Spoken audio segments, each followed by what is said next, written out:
kind gik mamoko mantiere kacha winjo ni nitiere special economic zones miwacho ni kata en 0% mano corporate tax kuom higa 10 kuom gik machalo kamagi. Magi jok moko mantiere ma timo ohala e pinjegi to gin jok mobiro keto mwandu. Moko kuom jotimo ohala gi Ronald ka nitiere kuomi kar kae, iwacho ni moko kuom chike moketi kata piny Kenya ok jiw ja SME. Gibiwacho ni en SME monego bed ni timo, sirkal masani lose weche mag Hustler Fund.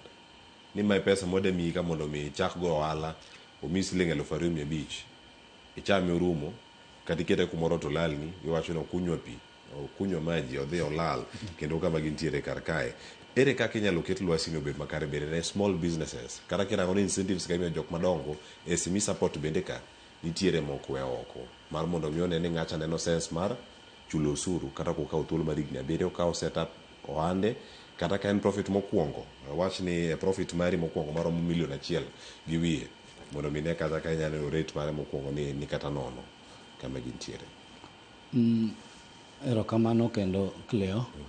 Aparo ni tax incentives ne johala man piny en gima onego sirikal ochiw. Kech kanyo watemo avoide, to kanyo be is another backbone ma sirikal nyalo yude kaka dongore. Johala man piny king'iyo namba gi gin jogo mang'eny.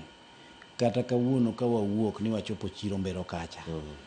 Jogo man piny ng'eny molo jok mose ngirore ohala, ki ohala nyado ji 2-3, but jok mang'eny ni kacha.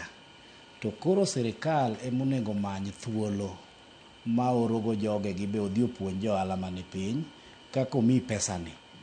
En pesa mar ohala, ok en pesa mari michamo ni kunywa maji. To sama gimbe giseko chokore kacha cha, onego gibed ka en gi paro ni magi gik ma sirikal chiwo ne en piny kocha mondo kiny obed dhano.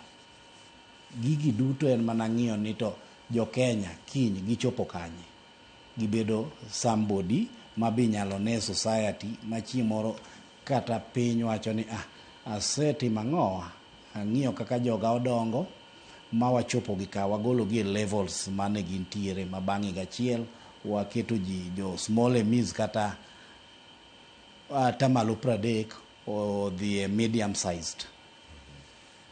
To pod en mana ni nyaka ji omi riekono, ji training. Kenya dwaro training mang'eny kodhi ohala. A lot of people donjo ohala, to sirikal onego chak train gi SMEs, medium sized, kata mana johala madongo, kaka gigi nyalo bedo mondo giyud kony.